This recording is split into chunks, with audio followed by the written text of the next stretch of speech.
Hi, I'm Karen McKee, and in this series of videos, I'm talking about how to give better scientific presentations and some of the myths that are often repeated to students. We've all heard or read advice about how to give professional talks, or more specifically, how not to mess up in front of your peers. It's sometimes worthwhile, however, to revisit sage advice and to see if it is relevant or if it needs some clarification or modification. One recommendation I often hear is never apologize for a bad slide.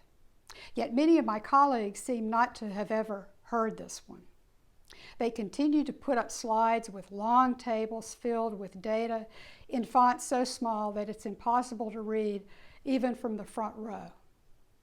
These presenters apologize for the busy slide, then say that they just want to point out one or two data points and that the audience should just ignore the rest.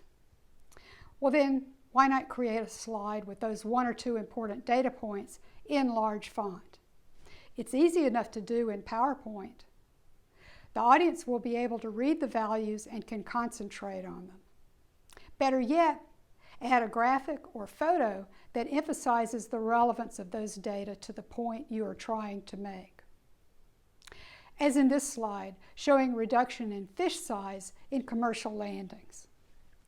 Much more effective than a dense table. So why do people persist in presenting bad slides? Part of the reason is sheer laziness. They cut and paste the table, graph, or diagram from one of their papers or someone else's paper. They think that to do anything else requires more time and effort, which is usually not true. The other reason is that they collected all those data and so must show it. But it is rarely necessary to emphasize how much effort you expended. It's usually obvious. In fact, showing extraneous data has the opposite effect of annoying rather than enlightening your audience. Showing a slide that is impossible to read or understand is also insulting to the audience. It sends a clear message that you don't care about them. And if you apologize, it means you are well aware of the poor quality of the slide, but didn't care enough about the audience to fix it.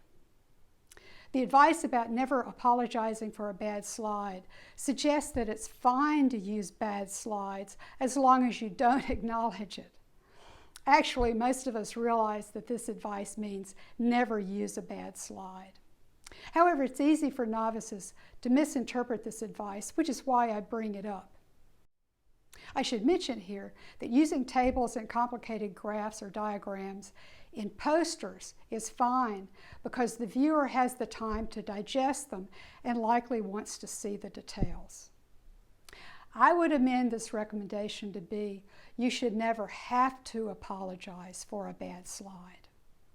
If while practicing your presentation you find yourself saying, now I realize you can't see the data on this slide, but I just want you to focus on this number, delete that slide and create a new one. Your audience will appreciate it.